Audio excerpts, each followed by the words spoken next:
Selamat berjumpa kembali dalam layanan audio Sahabat Seperjalanan. Hari ini adalah hari Jumat, 23 Februari 2024. Tema renungan saat teduh kita dengan judul Menabur Pesona atau Menabur Kebaikan. Firman Tuhan terambil dalam Amsal 11 ayat 24 sampai dengan ke-25. Ada yang menyebar harta tetapi bertambah kaya, ada yang menghemat secara luar biasa namun selalu berkekurangan. Siapa banyak memberi berkat, diberi kelimpahan. Siapa memberi minum, ia sendiri akan diberi minum. Mari kita berdoa. Bapa yang di dalam surga, terima kasih buat bimbingan, pertolongan, pencerahan yang Engkau sampaikan melalui kebenaran firman Allah. Dan kami mau belajar bedanya menabur pesona dan menebar kebaikan. Dalam nama Tuhan Yesus kami berdoa, amin. Shalom sahabat seperjalanan yang dikasihi Tuhan. Sebuah tema yang cukup menarik dan pasti sewaktu sahabat seperjalanan mendengarkan tema ini, maka sudah ada di dalam pikirannya bagaimana mendefinisikan tema ini, yaitu menabur pesona atau menabur kebaikan. Mari kita belajar bersama-sama. Sahabat seperjalanannya dikasihi Tuhan, menabur pesona. Pesona berbicara tentang tampakan luar. Pesona berbicara tentang apa yang dilihat oleh mata. Pesona berbicara tentang sesuatu yang kita lihat, bagian luar, dan kita belum tahu apa yang terjadi di bagian dalamnya. Itu yang disebut dengan menabur pesona.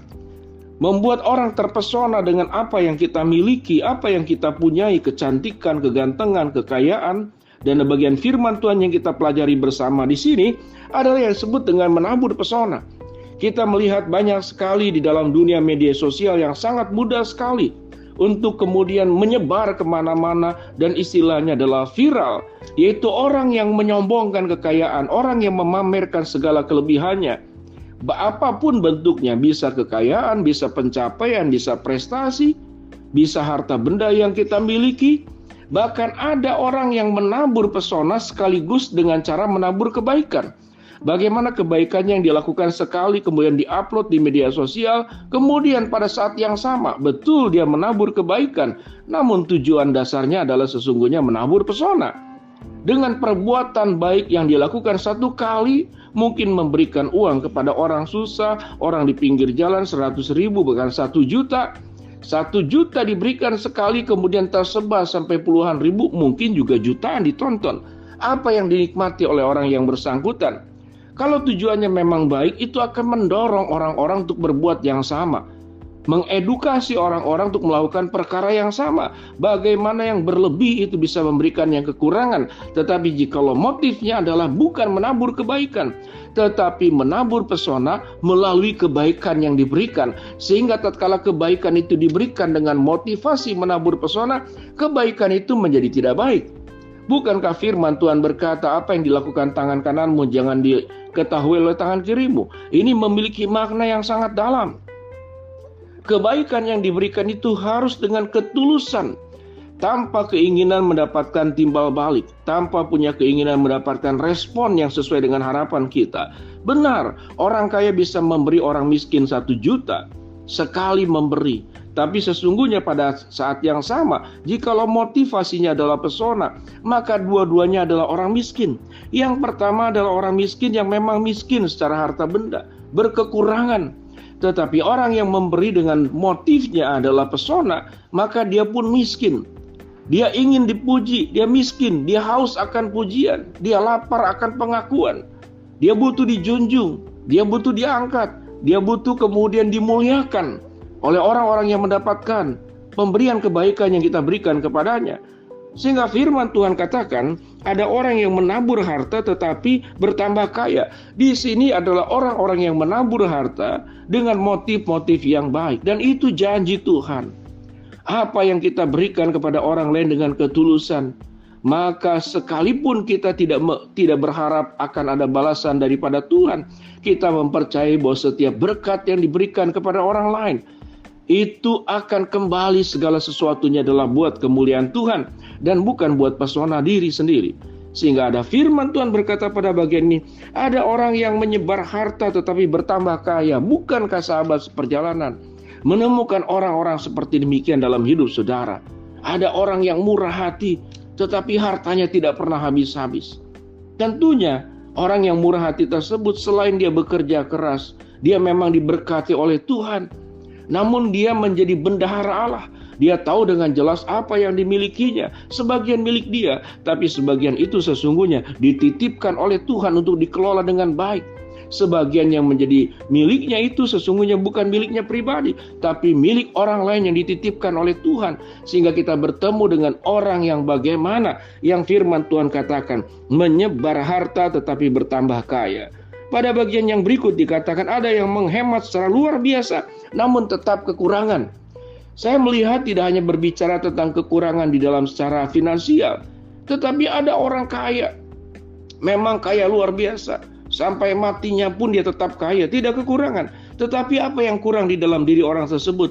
Yaitu kurang empati, kurang peduli, kurang belas kasihan. Benar-benar seperti demikian, karena saya pernah melihat orang seperti demikian.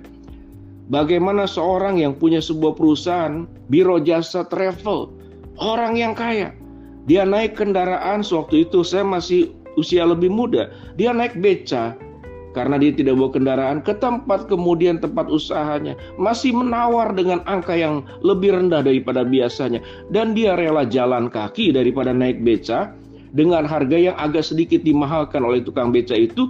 Mungkin melihat bapak ini memang seorang bos. Tetapi jikalau tawar-menawar itu mungkin pada harga yang sama, tukang beca ini juga mau. Tetapi bos ini, orang kaya ini lebih rela jalan kaki. Dengan demikian sahabat seperjalanan, pilihan itu sesungguhnya pada diri kita. Bagaimana kita tidak hanya berdoa kepada Tuhan, memiliki kekayaan secara finansial, tetapi juga kita memiliki hati yang penuh dengan kekayaan. Kekayaan belas kasihan, kekayaan berbagi, kekayaan menolong orang lain. Sahabat seperjalanan, kita berdoa di suasana negara tercinta kita, tatkala pemilu terjadi, bagaimana setiap paslon itu menjanjikan kebaikan-kebaikan. Kita berdoa agar itu tidak hanya menabur pesona, tapi benar-benar menabur kebaikan. Kita berdoa untuk mereka-mereka yang terpilih menjadi pejabat-pejabat tinggi di negara kita, dari atas sampai ke bawah. Mereka memiliki hati yang kaya dan mereka berkomitmen menjalankan setiap janji yang diucapkannya dengan pertolongan Tuhan. Tidak perlu kita mengumpat, kita tidak perlu nyinyir, tapi kita mendoakan agar sungguh-sungguh janji yang diucapkannya, jabatan yang diterimanya, mereka melakukannya benar-benar dengan hati yang takut akan Tuhan dan menjalankan semua janjinya. Mereka pertanggungjawabkan tidak hanya di depan masyarakat yang memilihnya, tetapi di hadapan Tuhan yang memberikan sebuah kepercayaan untuk menjabat pada bagian-bagian posisi tertentu. Sahabat seperjalanan, biarlah kita menjadi orang yang menabur kebaikan tanpa harus menabur pesona. Kalau pesona itu timbul karena reaksi dari orang yang menerimanya, biarkanlah itu menjadi bagian orang tersebut. Tetapi kita tidak perlu pada saat menabur kebaikan, pada saat yang sama kita sedang menuntut pesona yang harus diungkapkan oleh orang yang menerimanya. Dengan demikian kita akan menjadi orang-orang yang berkenan di hadapan Tuhan. Sewaktu menabur kebaikan, kita hanya ingin memuliakan Allah dan bukan menabur kebaikan dalam rangka menabur pesona. Mari sahabat seperjalanan, diberkatilah setiap kita masing-masing yang tidak hanya diberikan kekayaan di dalam bentuk finansial, tapi juga punya hati yang kaya di dalam berbagi dan memberkati. Mari kita berdoa. Bapa dalam surga, terima kasih buat kebenaran firman Allah yang sudah kami pelajari. Hamba-Mu berdoa buat sahabat seperjalanan yang sakit, Tuhan jamah sembuhkan. Sahabat seperjalanan sedang menghadapi masalah, Tuhan bukakan jalan. Sahabat seperjalanan yang sedang berdoa mengharapkan sesuatu, Tuhan kabulkan dengan cara dan waktunya Tuhan. Di dalam nama Tuhan Yesus kami berdoa. Amin. Shalom. Tuhan memberkati kita semua.